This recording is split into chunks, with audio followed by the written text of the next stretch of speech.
Hey everybody, Steve Fretzin, and welcome to Be That Lawyer. As usual, I'm thrilled that you're here. If you're new to the show, go back, check them out. We got 520 something shows, something for everybody. You want to hear something about, mindfulness and health. Great. We've got marketing, business development, tech, you name it, we've got it. My goal every single episode is to bring you the best guests I can, and today is 100% no different. I've got Chris waiting in the wings. How's it going, my friend? Very good, my man. Good to be here. All right, all right. Where are you in Kentucky? It's a southern draw. Yes. Yeah. How did you guess? How did you guess? I'm so smart that I figured it out quickly that it Yeah. was I could Yeah. tell it was a southern Kentucky draw. No, we're gonna have some fun. We're gonna keep it going, everybody, with our quote of the show. Zig Ziglar. This guy, boy, he got a lot of great quotes. And here's one of his, probably maybe his most famous.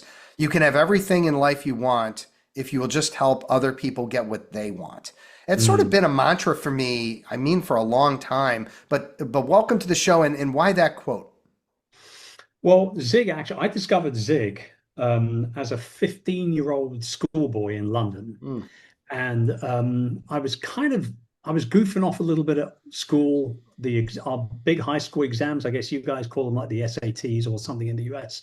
They were coming up, and I was goofing off quite a lot. And I was walking around the library, Wimbledon Library, about a 20-minute drive away from Centre Court, which was where I was born.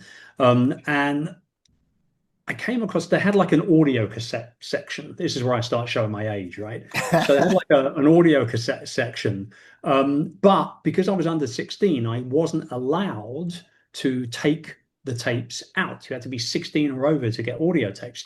So, and I saw this one from this guy I've never heard of before in my life, Zig Ziglar, and I'll never forget, it was "See you at the top." And then the tagline was, "It's a checkup from the neck up." And I said, that sounds awesome. I need a checkup from the neck up, like you wouldn't believe. It was the first kind of, genuinely my first sort of foray into self-development or whatever you want to call it. But like I said, I couldn't take it out. So I stole the cassette instead. I put it in my pocket. I was a schoolboy at the time, still Yes, learning all right, we'll give the you a difference break. between right and wrong. I just Give you want a to break. clarify that. And later on that evening, I was listening to it on my stereo. Remember those stacking systems back in the 80s and 90s? They were great. And my mother heard this American man's accent coming from my bedroom, walked in, and it was like, you can have anything in life that you want. And my mum said, what is going on here? And sooner or later, she got it out of me that I stole the cassette. She Yeah. marched me down to the library, pulling me in via the ear like a good Catholic Irish mother. And my penance was that I needed to go to the library every day after school for an entire month and sort through little index cards and put everything back Wow. on those. So yeah, learned two lessons. Number one, Zig Ziglar's awesome. And number two, don't steal things. Yes. But in the quote, if we can get to that too, is, Yeah. we can just be greedy and selfish and just do self-serving things, and maybe at the end we can say we lived a great life. Or if we can help others accomplish their goals and their dreams and make their lives happen, how does that impact how we feel about what we do, right? I think you and I as coaches probably can appreciate that as much as anybody. I love it. That's the reason why I coach and mentor, is to see people succeed that Yeah. maybe they wouldn't have succeeded without me, or possibly they wouldn't have succeeded as quickly if I Yeah. hadn't have helped them out, or Yeah. whatever way you want to spin it, right? Like Yeah.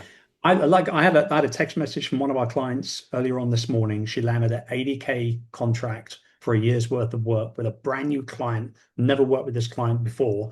And that's a massive win for her to be hmm celebrating. hmm So I'm celebrating it with her today. Yeah. Plain, yeah, And I think that's one of the reasons people go into coaching and other areas like that, is because the rewards we get, of helping others and watching them succeed, and we took some part in that, right? We help, give them a right. process, a system. We help them with their head trash, but ultimately, they're the athlete, we're the coach, and they did the work, but we're a part of it, and to watch that growth and to watch that head.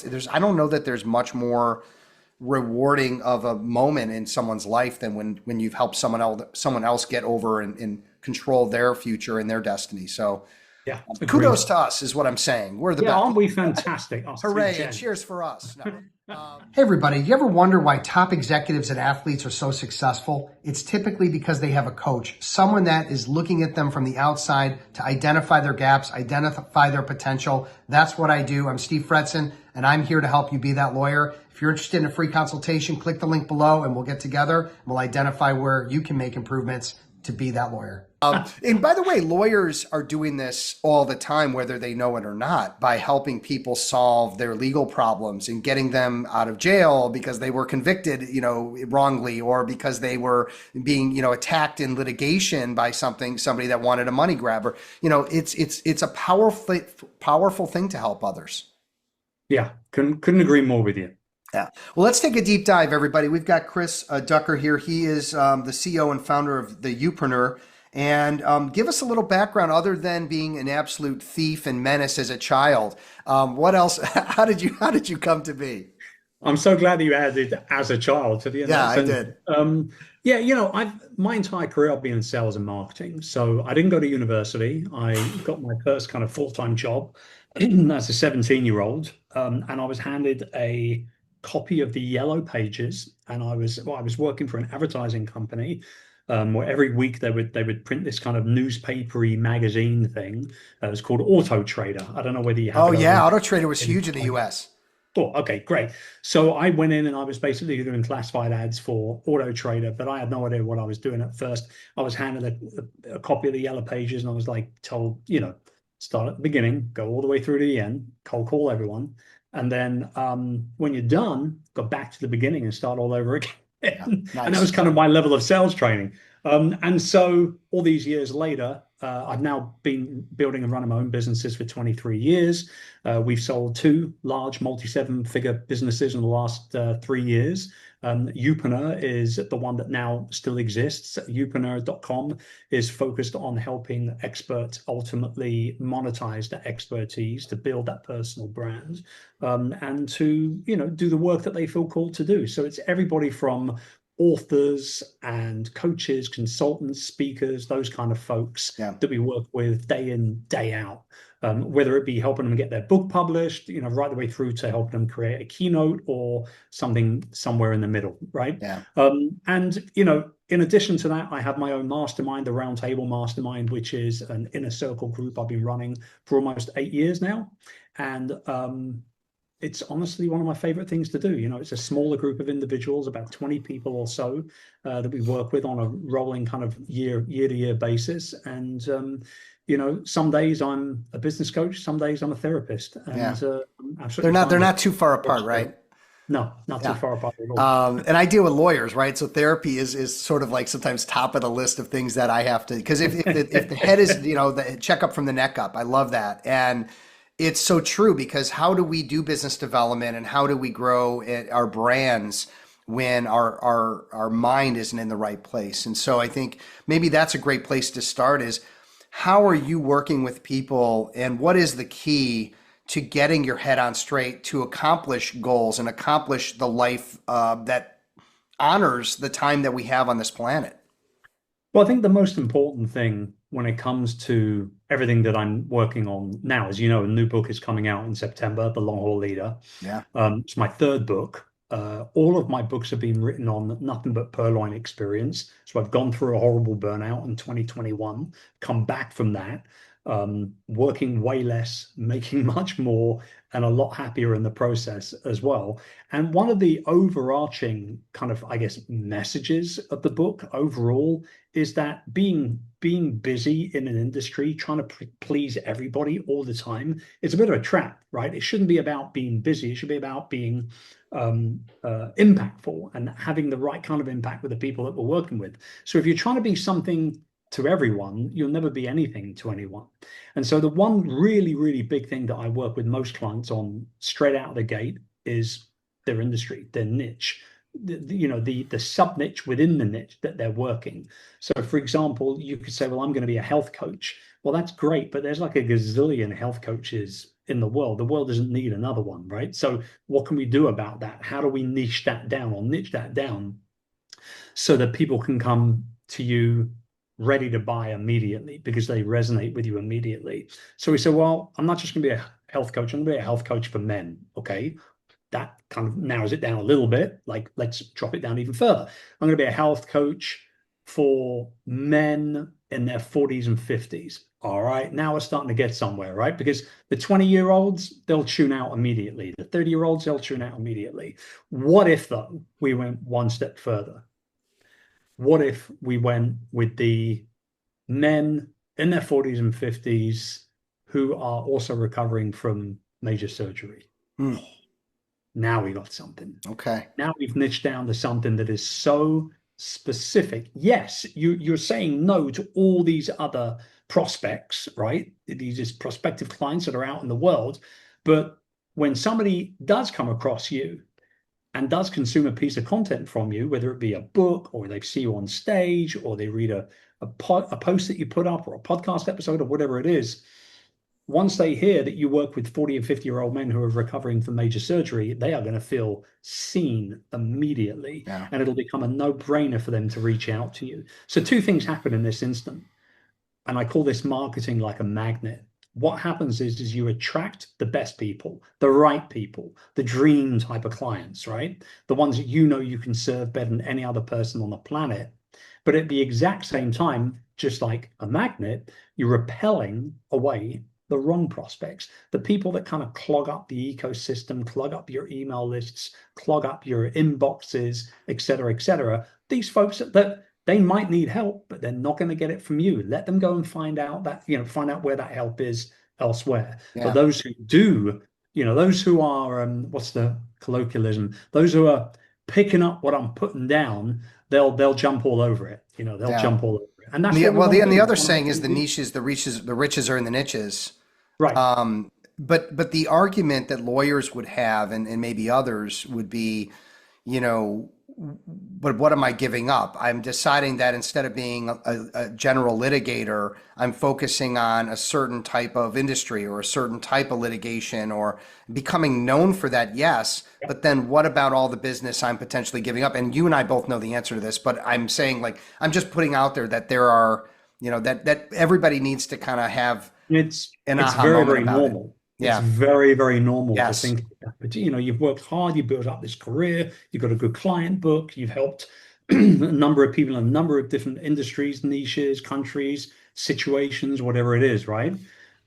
But it will become easier. Yeah. It'll become a lot easier for you to get business. It'll become a lot easier for you to be able to not only get the business, but then convert on that business and do a great job for your clients if that's all you're doing day in, day out. I'm not a lawyer. I don't know the law in America. I don't claim to. But what I do know is industries and leaders within industries. And I know for a fact that those who niche down, who really, truly niche down and focus on a more narrow marketing message and language, everything becomes easier for them over time. It might be a little tough at first. Well, I was going to say that it doesn't have to be a flipping of a switch. Today I've decided that I'm going to drop everything I've been working on for 10 years and I'm just going to do this little thing, right? It can be done over, like for me, I became the lawyer specialist over around 16 months. And I built it up to be about 80 to 90% of my business. And that's when I flipped the switch and said, all right, now I'm changing my name. Now I'm going to, put attorney and law in everything I do and focus on it. Yes, I moved away some financial planners and I moved away some other professional services people. But again, to your point, I'm working with the best people, the nicest people, the smartest people, and in an industry that I'm very deep in understanding now more than, there you go. 15 years ago. Yeah. So even though I'm not a lawyer, I think lawyers want a specialist in their corner, not a generalist in their corner. Yeah, I agree 120%. And not only can you have more impact as a specialist, you'll also make more money as well. Yeah, yeah. And so like you and I were talking about how you work with coaches, and I'm a coach. So, like your ability in working with coaches to identify, for example, the gaps, to identify someone isn't niching down enough or how they're really going to make a lot more money and help a lot more people and live a more satisfying life. You're you're at a next level in doing that with coaches in a similar way that I am with lawyers, which I think is what we're all looking for. I don't want a generalist coach to work with me. I would want someone that has that experience. Yeah, totally. Exactly. And that's Yeah. why, I probably turn away 9 out of every 10 people that walk up to I me. turn away 10 out of 10. Wait a second.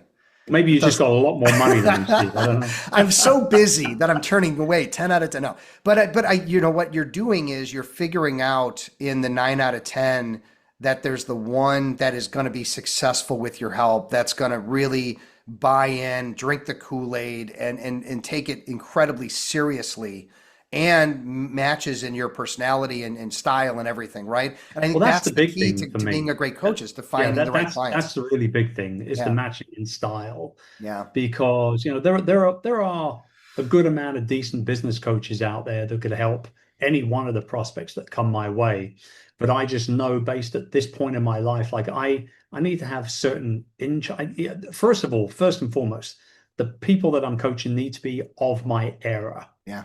Okay, midlife, 45 plus, Hmm. because I'm not going to be able to gel with a 28-year-old kid that's got, all the hustle that you can muster up in your body, right? Like I want to work with the type of people that want to have great impact, that have had a phenomenal career, that can stand on that career and that reputation, that can, but still they're not ready to hang it up yet. They still Yeah. want to, serve and go to work every day, but they're not interested necessarily in making $5 million in a year. Like they'd be quite happy with like a $500,000 business each year that is running at a 65%, 70% profit margin. Yeah. That's my wheelhouse. That's where I want to be. That's Yeah. who I help.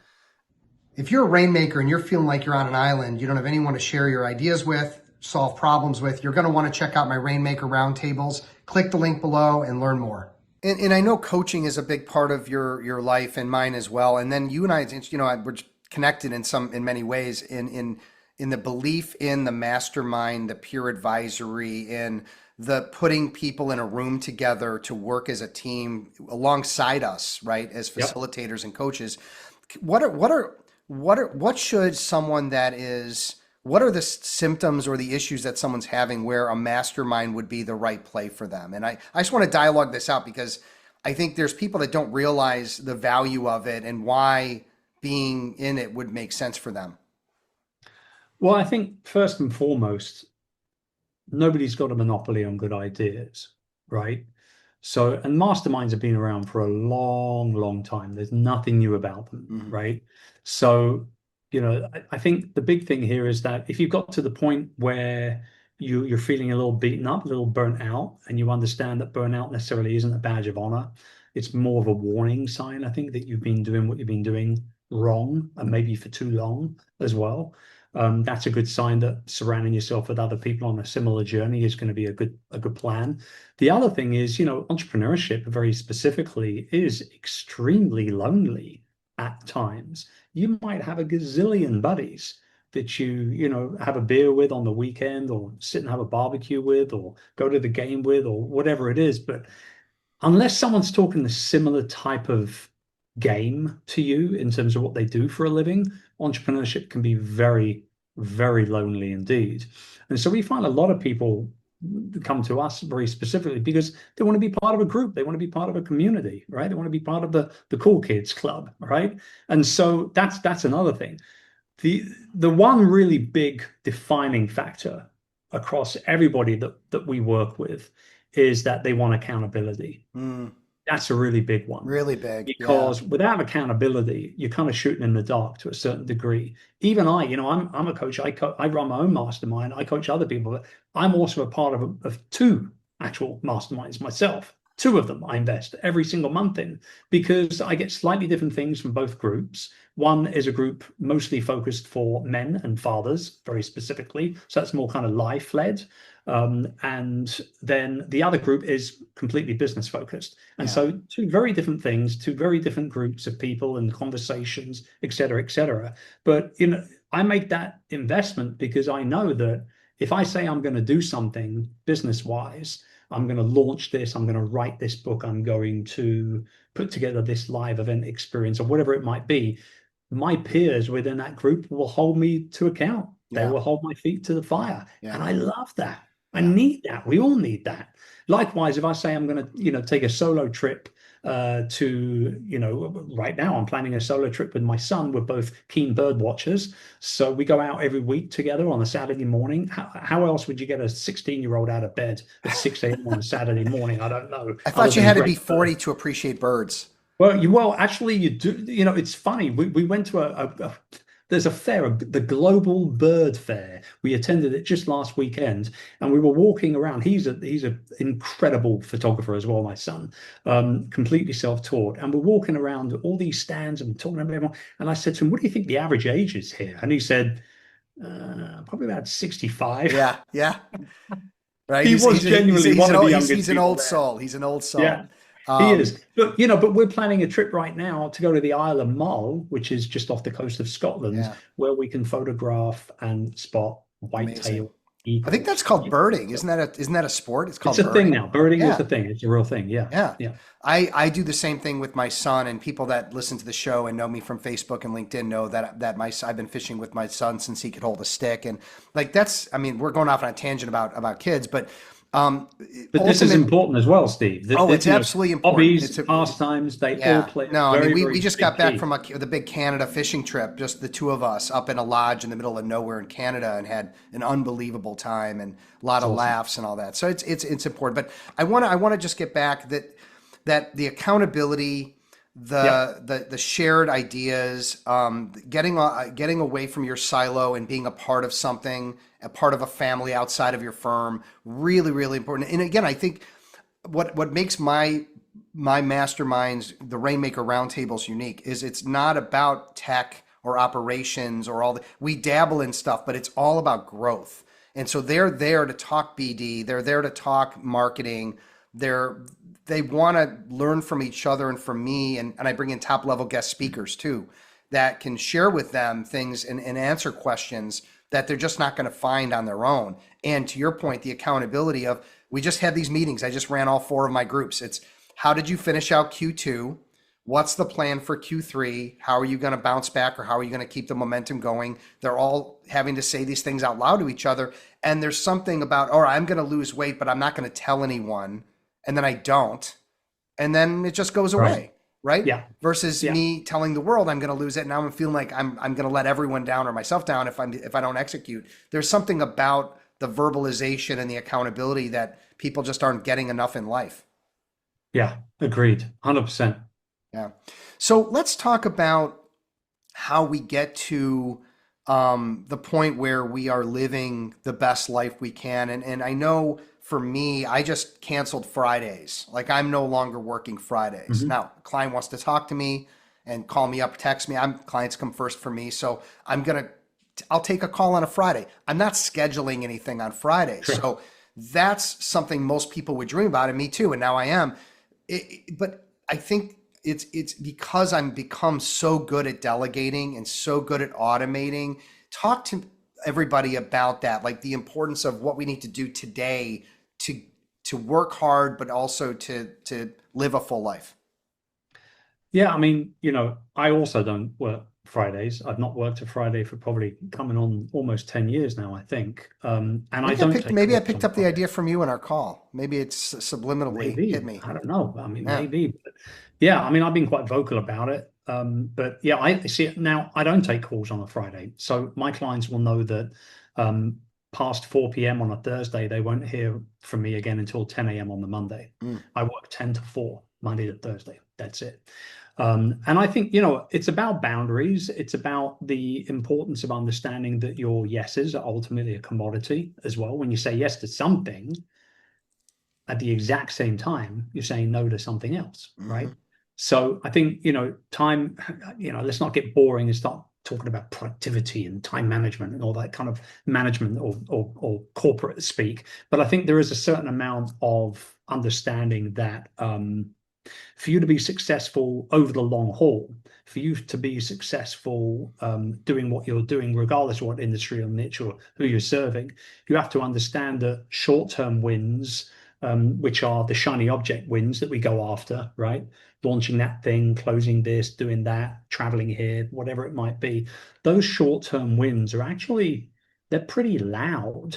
But when you talk about impact over the long haul and that long term, that long game that we like to play, they whisper. This is the analogy I've been using recently. Like those little micro moves that you make, they whisper until they start roaring. So the real game here is patience, is consistency, it's showing up when it's not sexy, like doing the unflashy work as well, super important.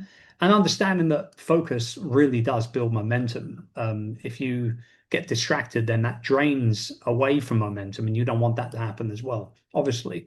But there's the life side of things. Business is one thing, but the life side of things is understanding that you can't be everything to everyone. Like I said, on the niche side of things, that's also in life as well. Our job is to try and master every moment, right? It's about knowing who really matters in our lives. And for me, there are very, very, and I'm not talking about work-life balance here because I don't think that's a thing. I think that's a myth, quite frankly. Mm-hmm. We've gone beyond that. It might have been the case up until maybe the late 90s, but the moment the BlackBerry came in, the smartphone came in, you couldn't go home and switch off from your job.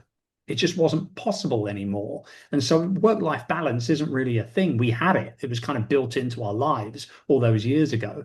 Now it really just comes down to priorities and prioritization of what is important to you at that particular moment in time. So when we look at mastering every moment, what we're saying here is not just trying to get the best out of every moment that we have at work, but also away from work as well. I do one very simple thing that prioritizes my private life over my business life, and I do it every single year. It's a very simple thing. Every October, I get together with my entire team, and we plan out the calendar for the forthcoming year. We'll do it this October for 2026. But I walk up to that meeting with my calendar already pre-filled out, already preloaded with all of my family trips, we have a 1 month sabbatical in August every year. My wife and I go on 3 individual breaks with each other throughout the course of the year as well. And I also do solo trips with my 4 children.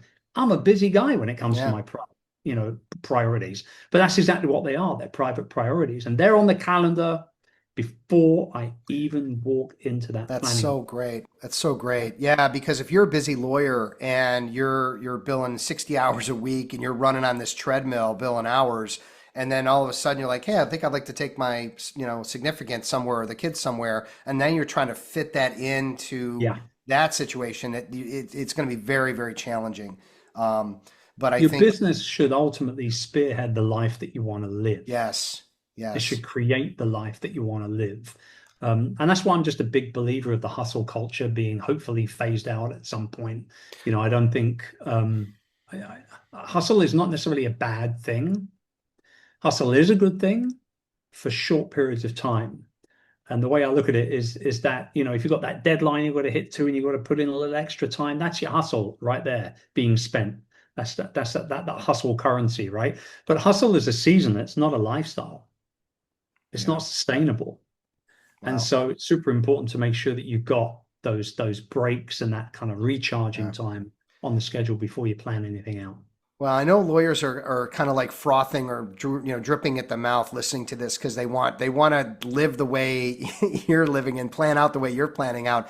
But things haven't always been easy. At some point, you were a convict in England stealing tapes, and I know that wasn't though Man, that the wasn't. audio tape theft will come back to haunt me That's forever it. It until I is. This tell is that this is story. all that library is going to be calling you back. We need you back to help Oh us with no, the I Dewey did my Decimal time. I System. did my time with those darn index cards. Trust me. And good for your mom for doing that, by the way. I stole something when I was a kid, and my dad dragged me back into that shop, and I had to apologize and give it back, and didn't have a Yeah, consequence beyond the humiliation of it. But boy, that yeah. really hit home. Oh, I Um, mean, Catholic Irish mother. I went to communion as well that week, and I was told after the fact that my mother had already spoken to the priest, and she said to the priest, make sure you give him a few extra half fathers and Hail yeah. Mary. There you go. So, But yeah, she aside, really worked me over. but Chris, aside from that, what else was Chris's big mistake coming up? There was, from a business perspective, there was a big mistake for sure. Back in probably about 2000, I'm going to say 2012 or so, we started a new company called Your Web PA. And Your Web PA was built around the concept of, you get like these freelancer websites back in the day. They're still around a little bit now, but where you would kind of post a job and then you would have a whole bunch of like resumes sent to your house, sent to your inbox, and then you would go through those resumes. You'd pick somebody, and you would end up getting the job done.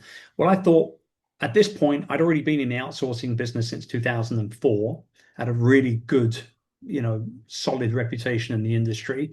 We had a large call center facility. We had Virtual Staff Finder, which was our VA recruiting hub. And I was in the stages of writing my first book, which was about building a virtual team called Virtual Freedom as well. So truth be told, I think I drank a little bit of my own Kool-Aid. And I kind of thought, hey, you know what? I can do this with my internal team, put a 20% markup on it and make easy money all day long. And I don't know exactly how much money I lost. If I had to have a guess, I'd probably say about 40 grand on the deal. And more importantly, though, probably about 7 or 8 months of my life, It's the time. meetings and planning and all the rest of it. So yeah, that was a big mistake. The big mistake there wasn't necessarily drinking my own Kool-Aid, but the big mistake wasn't really validating the business idea properly. Clearly, people were utilizing the internet and websites to find people to do their work for them, but because of the additional charge on top, we needed to obviously make our end of the deal in terms of that markup. Because of that, we ultimately priced ourselves out of the market. And other than a few very loyal customers that did business with us just because it was my company, we didn't get any real business at all out of that. But the lesson learned, focus, validation. Right? I think the big one there. Just because you can do something doesn't mean you should. That's And I'm a serial entrepreneur that had to beat himself into submission to focus and have made, not very costly mistakes, but time-wise maybe. But I totally get that. Let's take a moment though and thank our sponsors. Of course, we've got the Legalverse Media. If you're international, want to hear international news, stories, writing, check out legalversemedia.com. We've got PimCon coming up here in Scottsdale, Arizona, at the Venetian. Top-notch PI focused conference. I'm going to be on stage talking about podcasting, but there's going to be keynotes like you can't believe. They've got an amazing comedian coming in. It's just a first-class experience. And of course, the Law Her podcast with Sonia kicking ass. Check that out as well. Chris, people want to learn more about you. They want to talk, hear about Youpreneur. They want to get your book, which coming out in September, Long Haul Leader. Best digits for you. Everything is over at chrisducker.com. But if anybody did want to grab that new book, they can do so before September 2, which is the pub date. They can go to longhauleader.com. And if they send me a copy of the receipt, I'm going to give them a load of bonuses worth $600. So there we go. Nice. Yeah. Oh, I love that. Free money. Who doesn't want free money? It's like a Brian Tracy move. I love it. Good for you. Yeah. Hey, this has been great. Again, people listening need to be inspired. They need to get some fresh perspectives on not balance, but the way that we can, take stock of our business and our life and our personal stuff and how to balance it out, or at least weave it together. Understanding more about the power of masterminds and peer advisory and why that's so valuable in coaching in general. And again, the working on the brain. Fantastic, man. Just thank you so much. I'm happy that we met, and I want to keep in the loop with you for sure. Sure, absolutely, man. It was all my pleasure. Awesome. And thank you, everybody, for hanging out with Chris and I for a little bit today on Be That Lawyer. We're helping you, be successful, be that lawyer. They're working hand in hand. Take care, everybody. Be safe, be well. We'll talk again very soon. Are you ever curious what's really holding you back in business development? Sometimes it's hard to see the label from the inside of the bottle. I'm Steve Fretzin, and I can help you grow your book of business. Get a 30-minute free consultation with me. We'll identify gaps, identify your potential, and let's take it to the next level so you can be that lawyer. Click the link below for a free consultation.